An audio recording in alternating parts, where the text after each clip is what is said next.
What's up, guys? It's Weedle with Weedle's Warehouse. Welcome back. Today we're going to take a look at everything that went down during the previous week for 2024 Worlds Hawaii. We went to Honolulu, Hawaii, had an awesome time. We got some cool stuff to show you guys right away. We'll go ahead and dive right into some of the things that we picked up while we were there. We got a little bit of clickbait going on in the video, so we'll go ahead and just show you a few of the things that we picked up right away. So if you guys only clicked for those purposes, here's what you came for. A couple staff promos. I'll get into how we got these along the way here in just a bit, but I'll go ahead and just show them to you. Standard Paradise Resort promo. Quarterfinalists, where did that come from? Stay tuned, we'll show you. Top 32, oh yikes. Top 16? What do we got here? A semi-finalist? Where do we get all of these? Sheesh, the number 4 trophy. Let's go. Like I said, we'll show you how we got all these bad boys, how we picked them up during this past week. But yeah, let's just dive right into the week in general. Started off with getting to our hotel, which was pretty nice. So I'll go ahead and show you some of the pictures that we have arriving at the hotel. Gonna make sure we have our setup here going right here. So very first picture we have for you guys, we'll just go through the little slideshow display. This is from our balcony. Pretty awesome view. Overlooking the Pacific, we got little rock buildup right here that protected this inward area, kept it really nice and calm. And then on the outside, the standard Pacific waves going on. A whole lot of surfers out there. Some nice sized waves. You could get out and surf. You could get and chill here in the shallows, or you could just post up on the beach. A big beach area. Very nice venue for Worlds. Was very excited with our room. Very excited with the location that Pokemon chose for. It was like kind of like the designated hotel for Worlds. They had a lot of different little side events posted up along the way as you travel through the hotel lobby and out on the lawn. Different events that they had, but yeah, just a little overview, a brief overview of what what our hotel looked like. Very first thing that we did was the Himeno's art event. It took place over at the DoubleTree. Very cool. Never met Himeno, but I did for the first time here. This took place on Wednesday, so I actually arrived Tuesday. So very first thing we did on Wednesday was go to this event. There it was. I had an appointment 10:51 in the morning.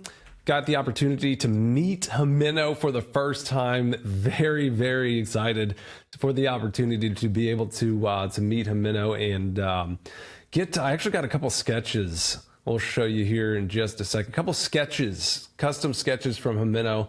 The way it went down was you entered into a lottery, and that's how they designated what type of merch you would get. You could get either shikishi, a little business size sketch print, or a little auto like we have right here. So autograph, and then also at the bottom they gave me the option of having it personalized. So I decided to have it personalized and to my name in kanji. So that's what we have here. That's what I typically like to see on some of my personalized stuff. For my PC, wasn't planning on reselling it, so I really wanted to personalize, especially if I was meeting Himeno in person for the first time. Really want this as something I can look forward to, something in the PC. There's the little postcard, little trading card that went along with it to commemorate the event. She signed that as well for me, dated it, and personalized it for me. Next thing that we did was went to the Pokemon Center. This was actually like an hour afterwards. So the Pokemon Center store has an exclusive little merch place set up inside the convention center. And this is a couple of the pictures that we took while waiting in line, because that's what it was a lot of, was waiting in line. We were the second group to go in on Wednesday, which was the very first offering of the time slots. So we went in at 1:15 p.m. The very first time that they offered was 1 p.m. So we were the second group to go into the Pokemon Center store. This was the second of the line. The first one I didn't get any pictures of. Probably took around man, I want to say an hour, over an hour to get before we actually step foot into the store to actually have a opportunity to buy stuff. This is a couple pictures of the things along the way that we saw. Pikachu came out and was hanging out with us, bouncing around, got an opportunity to take a picture with Pika right there. Masuda also came out and said, "What's up?" Masuda, yeah, just chilling, hanging out with us. Shout out Jim Mint, was waiting in line with him for a little bit, and he actually waved down Masuda, and Masuda came over and took a couple pictures with us. I wasn't as lucky to get a picture with him, but hey ho, that's how it goes sometimes. This was the entry to the Pokemon Center store. I wish I had a lot more to give to show you guys, but at this point it was like everybody was running around and trying to pick everything that they wanted. I know the a lot of the items were exclusive. You could only get maybe one per person. Some of them were two per person. So at this point I kind of just put my camera away and said I need to go ahead and start shopping and get all the merch that I can. But I didn't go home with a backpack. This was the standard backpack they offered from the World Store. They were pretty limited, one per person, and there was a second variation. This is the competitor backpack, also very cool. Actually looks a little bit cooler if you ask me, but a little bit different shade of color there. This they gave to the competitors when they picked up their little kit as commemoration for competing in the actual Worlds event. So this was exclusive only to competitors. You could only get your hands on this if you were a competitor or if you purchased it off one. I'll get more into that later, but I was able to pick up a few kits. This was the Pikachu exclusive plushie for Worlds. You could actually pick these up inside the Pokemon Center, one per person, and they also included this inside that competitor bag if you were lucky enough to compete and get that teal bag. They included one of these inside of it as a gift. Riolu exclusive plushie. Also picked one of those bad boys up as my during my first go through inside the World Store. This was the little Pikachu hat, chilling, eating some shaved ice there. I thought that was awesome, so I picked it up. Another little World's merch hat with the scuba Pikachu on the front of the bill, the flat bill cap. Gyarados Magikarp cap. I think that one is in the standard Pokemon Center store. I don't think that was an exclusive. This is the exclusive competitor hat you would also find inside that teal bag that you picked up if you were a competitor. Awesome, awesome little cork bill. I love that. And very nice design on these competitor hats. This is a pin bag. A lot of people didn't really know what this was, including myself. So what we did was opened it. It's actually really, really cool. Very cool design. Competitors were the only ones that were able to get this. And yeah, it's a little zip. Looks like a little fanny pack, if you will. But on the inside, it has all these little slots that you can put all of your Pokemon pins. It's really, really cool. I feel like these these are going to be something to I don't know, to track as far as like the market value, because not a whole lot of people know what they are, but once they see what they are and what like their utility, carrying around like your pin collection, I got a feeling these are going to like take off in popularity. But anyways, we'll keep it going. This is the one of the exclusive towels for the Pokemon Center. They had some really cool designs. There's a Pikachu as well. I don't think I picked up the world's exclusive towel. That was very highly contested, and only one per person. I still managed not to find one. Here are the sleeves that were exclusive to the event 2024 Honolulu. Got the Pikachu pin that looks really, really cool. The Scuba Pika. There's the jersey I thought was awesome. I didn't get a chance to pick one up in Yokohama last year, so I was very excited that I got the opportunity to pick up the Honolulu 2024 jersey. Awesome design, very excited. That's the beach ball. You had to you only got this if you were to purchase anything from the Pokemon Center. You couldn't purchase this indirectly. Actually, someone said that there was a bigger version that you could get, but this is the one that they gave you at checkout just for free to say thank you for your purchase. This is the Rain Spooner specific design hand tote. Really, really cool design. And they also had the same print on a Hawaiian t-shirt from Rain Spooner. It's like the official Hawaiian t-shirt designer, like one of the bigger ones in Hawaii. So they're the one that teamed up with Pokemon to create the Hawaiian t-shirt. And they also did this tote, which actually looks really, really cool. Pretty valuable too. I think it's like over $100 that I paid for this just from the Pokemon Center. I just took a picture of a post from the Bearwalker skateboard. That was another exclusive item that I was not lucky enough to get my hands on, and they were going for a pretty penny. People inside the store itself was kind of weird. They were like selling the board as they would pick them up before they even went to checkout, which was kind of threw me off there for a bit. But anywhere from $700 to $1,000 is what you would be paying for the skateboard throughout the course of the weekend. That was the prices that I came across. Random outside the hotel, there's a little pickleball court. Took a picture there because apparently pickleball is pretty big in Hawaii, and I was very excited about that because I play myself. Awesome food selection, of course, in Hawaii. Poke pretty much every day. Some of the freshest tuna you'll ever find. It was delicious, to say the least. I mean, I could go on and on forever. We had sushi pretty much every day that we were there, and or poke. This is the kit that we picked up after we picked up our badge. So this is my 3-day Spectator badge that I was lucky enough to win a lotto drawing for. And so you get a lanyard. They give you 2 Twilight Masquerade booster packs. I didn't pull anything exciting. And yeah, that was pretty much it. We waited in line for probably over 2 hours, which, whew, man, lines, so many lines that we waited in this past week in Hawaii. And yeah, I'm about over lines for a good portion of time for the foreseeable future. I want to show you.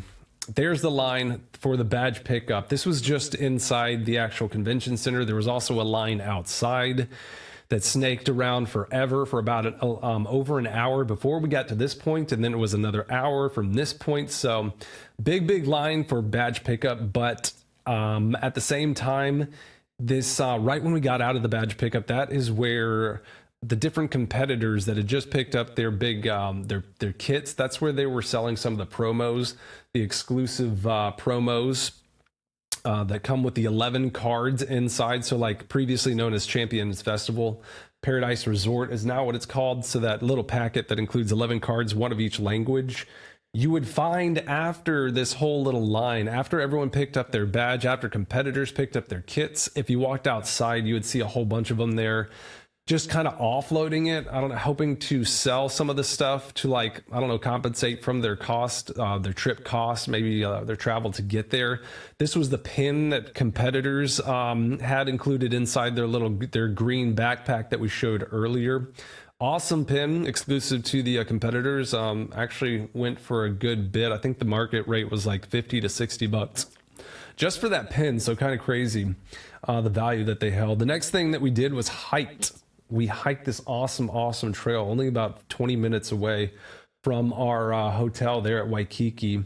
But this is Diamond Head Crater over. So this whole hike that we went on overlooked this Diamond Head Crater. A lot of people had advised that we did the Diamond Head Crater Trail hike, but we actually did a hike that went up over that. So I think it was a little bit cooler and a little bit treacherous, but we made it through. Really cool views as we were going up.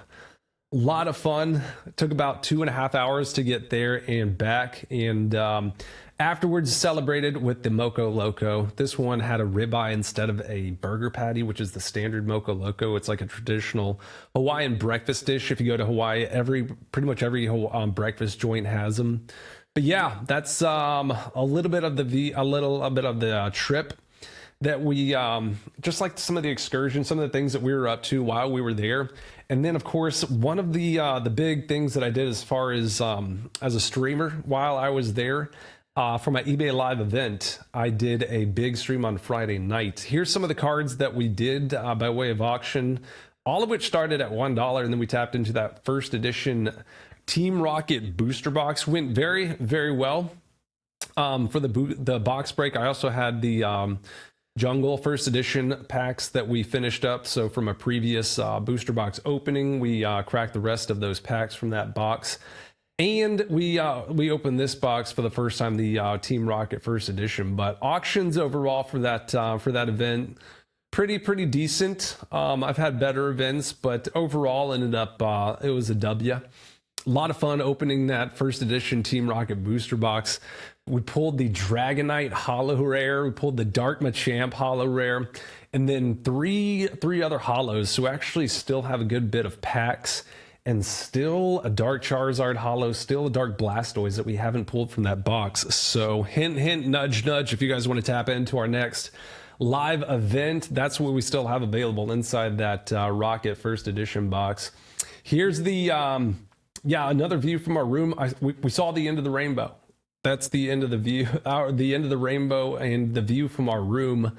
It was patchy rain, a little bit of rain on and off, but overall just beautiful weather. But this thought was awesome, peeking out the back side of my room and seeing that one day. So yeah, that was pretty much it. As far as the pictures, I should have taken a whole lot more, but just to give you guys a little brief, just a little synopsis of what went on during the actual event, and I'll show you guys, get into a little bit more of how I acquired some of the cards along the way. We'll get it switched back over to the right, there we go, the right camera. So yeah, what we have as far as our pickups, you're probably wondering, you just showed all those cards, you showed a trophy, but I want to know how you picked up those bad boys. This is the card, the Bear Walker Skateboard Pikachu, that's actually serialized 401 out of 750. One of these in each of those skateboard boxes. So that was a big reason why they were highly contested. You can grade them with PSA. Bear was actually on site for 2 out of the days for like a little 2-hour window, and he was signing these, or he was signing the skateboard. I didn't have him sign them. I missed out on my opportunity. He already has his auto on the back. Not sure what I'm going to do with this. It's an awesome Pikachu card, and I am a Pikachu collector, so I'll probably either add it to the Pika collection or I'll send it into PSA. Grade it, maybe flip it. I don't know. I haven't decided there yet. But yeah, so this semifinalist, never owned one of these ever in my life, but this for the first time got my hands on one of these bad boys. Not only semifinalist, but a top 16. I got a top 32 and then a quarterfinalist as well. So the players will pick these up as they move along, as they progress in the ranks. If they win enough matches, if they make their way through the tournament, they pick these up along the way. They start out with the standard Paradise Resort, which is what this one is. It comes out of that, the pack of 12. I actually think I have another one. The standard pack of 12 looks like this. This is what the players pick up as a part of their kit inside that teal backpack. Comes with 11 cards, 1 of each language. All of them are the Paradise Resort promo. This is the English variation. And then if they were to advance, like we said earlier, they get some of these stamped exclusives to indicate that they made it all the way to the semifinals, to the top 16, to the top 32. So I picked all of these up from the 4th place winner. Very, very excited for the opportunity to do so. It was kind of crazy how it all went down. Oh yeah, there is the staff version. These are actually very highly contested too. So if you were lucky enough to have a staff that was willing to sell these to you, staff would receive a pack of a playset. So 4 different staff cards. What they ended up doing was they would probably sell anywhere from 1 to 3 of them, and then they would keep 1 of them, or maybe would sell 2. Some of them, the staff members, maybe sell 3. Some of them would sell all 4 of them. So we found a couple that were willing to part ways with their staff promos. These ground floor was anywhere, the ones that we saw were anywhere from 500 to 650. Picked up some at 600. I think I picked up it was like 1 or 2, 1 at 600, and the rest I got for 500. But yeah, so I wasn't really sure like what the price was as far as like the ground level. I know a lot of people got them a lot cheaper, but I was happy with that price considering the year before in Yokohama I wasn't able to get any staff promos, and the ones that I did see sell on eBay last year were like $1,200-1,300 right off the bat. So I thought it was a fair price. But yeah, we'll see how that all pans out. They do have some pretty good quality, so they might hit a PSA 10, might hit, I don't know, maybe a PSA 9, and might be doing all right. We'll find out. But yeah, the number 4 trainer, the trophy, We during the last 2 hours while I was there in Hawaii, I was posted up outside the convention center, and there was like this like alleyway of people that were selling the merch right as they got out of the Pokemon Center store. They would just like post up on the side and either trade for other stuff or sell some of the merch that they had. And I was out there posted up trying to find some more of these promo packs with the 12 cards.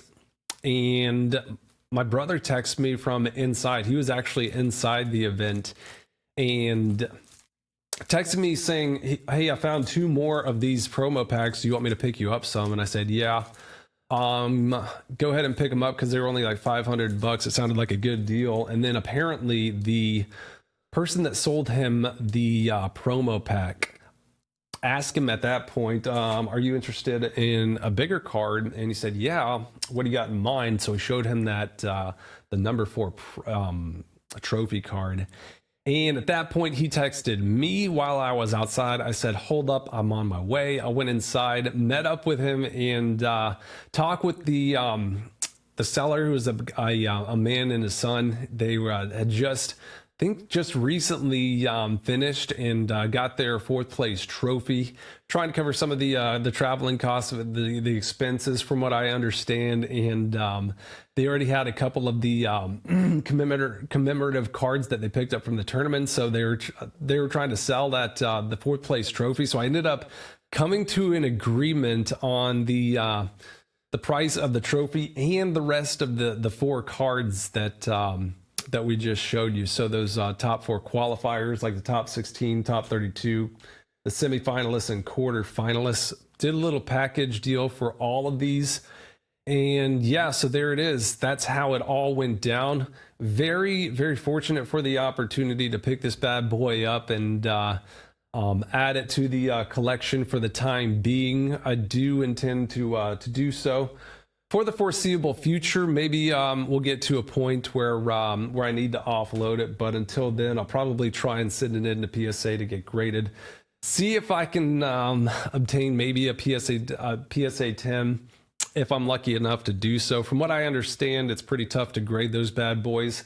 I was texting, shout out Dan Catch 'em All Collectibles, on my way into the convention center, because I had no idea what the ground level floor was for those bad boys. And he filled me in, because I know he has like, I don't know, something like 6 of those pass through his hand at least at some point.